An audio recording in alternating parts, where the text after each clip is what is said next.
and its allies to trip into more blunders, and that means creating non-stop, perpetual war in the Middle East.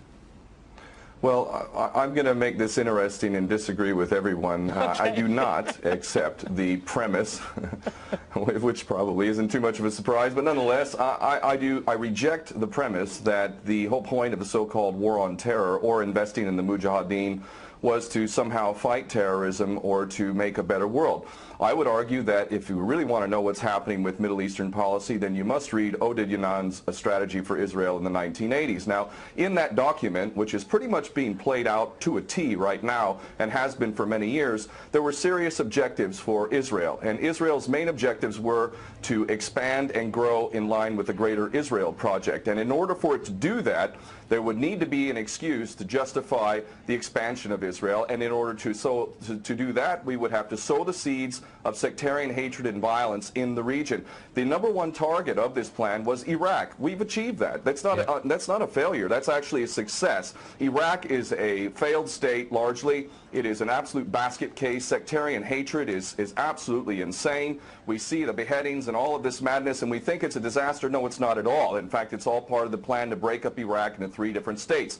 When we look at Syria, we also find that the goal is once again the same thing: sow the seeds of sectarian hatred and basically turn that nation into a basket case. This is happening according to plan as well. Now, ISIS, funny enough, could stand for the Israeli Secret Intelligence Service. Many people are seeing the very big benefits to the state of Israel, the so-called Jewish state of Israel, by the breakup and the balkanization of the surrounding states. So actually, if you believe what's being told to you, and I just don't know why anyone would believe anything that comes out of the mouth of virtually any Western leader, whether it be Obama or Bush or any of the rest of them, all of these people are nothing but patent liars, and everything they say is pretty much the opposite of the truth. So I don't accept virtually anything they say. Okay, good. Violence.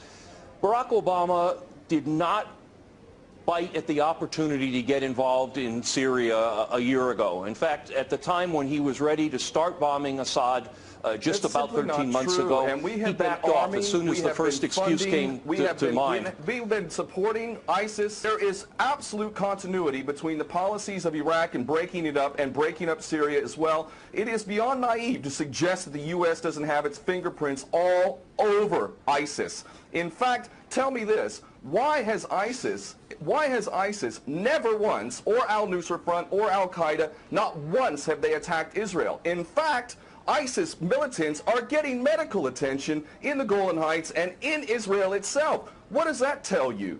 There is absolute continuity, but the actual policy, just like the Project for a New American Century laid out very clearly, that a, quote, new Pearl Harbor would be necessary to achieve this goal of full spectrum dominance. You could never tell the American people, or the world for that matter, we're going to fight wars of aggression where we're going to have to invade and occupy, we're going to have to spend hundreds of billions, if not trillions of dollars to achieve the goal of full spectrum dominance, which is to control, absolute control over air, land, sea, and space and cyberspace. The American people never would have bought it, so you can't tell them that. You have to tell them a bunch of lies. And we see this over and over again.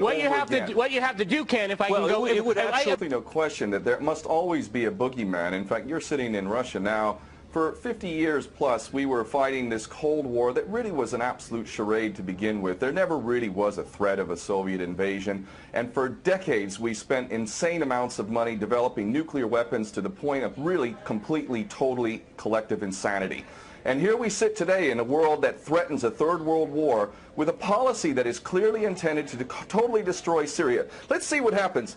If we take Bashar al-Assad out of the equation in Syria, does anybody with half a brain not understand that that vacuum that's going to be created is going to be a vacuum filled by the most powerful interests there? And who is that right now? Well, that would be our best friends and allies, these little Frankenstein monsters that we create, whether it's al-Qaeda or al-Nusra Front or the latest ISIS monster that we've created. Those are the ones that are going to fill that vacuum, and that fits perfectly in line with Oded Yanan's A Strategy for Israel in the 1980s. And if these other two gentlemen haven't read that document, I seriously suggest you do. Another thing that's really worthy of pointing out is the so-called Islamic State is anything but Islamic. And yes, there is a war on Islam. Islam is very understood by many Muslims around the world to be absolutely 100% forbidden for you to forcibly convert somebody to Islam or kill them. This is totally untrue. Back in the medieval times, when there was Muslim empires, it was an absolute understanding and policy amongst the Muslims who were in charge at that time that those who practiced whatever religion were allowed to continue practicing that religion, and they were not even forced to pay taxes into the Muslim empire itself. However, if people wanted to practice that religion, they would not be able to derive the benefits of the tax system and so on and so forth. The bottom line is no Muslim in their right mind would justify going in and literally executing men, women, and children simply because they don't convert to your religion. These people are not Islamic. They are creations of the monster, which is the empire of the United States and all its cohorts in Israel and England in particular. And this monster is purposely created to justify the continuing insanity of the never-ending war policy, which is really the core of America. And that is exactly why I renounced my U.S. citizenship. This madness cannot be considered anything but the major threat to the world. Okay, Peter, in New York, one of the things we've seen... There are very obvious solutions. One is to arrest the traitors in the U.S. Congress and White House who have sworn to uphold the U.S. Constitution, and somehow the American people have sat by while the President has afforded himself the power to execute anyone, anywhere, anytime, for any American citizen to be detained without any due process of law, no representation, incognito, and theoretically he could be condemned to death by a military tribunal in secret and executed. All of this operating under supposedly the United States Constitution. So all of these traitors need to be arrested first and foremost. When Netanyahu came to the Congress a couple years back, he received 29 standing ovations by these cowardly chicken hawk traitors. So the American patriots need to stand up and grab a pair and ultimately have some integrity and get rid of these traitors. Secondly, cut off all funding to Israel. Israel is a pariah state, a criminal state. It is committing active policies of genocide by the legal definition of the word according to Black's Law Dictionary. That country needs to be cut off right now. All of their attention needs to turn inward. Stop your little empire endeavors and full spectrum dominance and all of this sort of madness. Start taking care of your infrastructure back home. Start taking care of the American citizens who have worked their whole lives and now find themselves wondering how they're going to keep a roof over their head. All of that is very obvious and very sensible. Or America can continue to decline into an absolute total pariah state, hated and resented around the world, and maybe bring the whole world into World War III. I would prefer that we do the former instead of the latter, but ultimately we need some serious change in government, and that means getting rid of these traitors. Okay.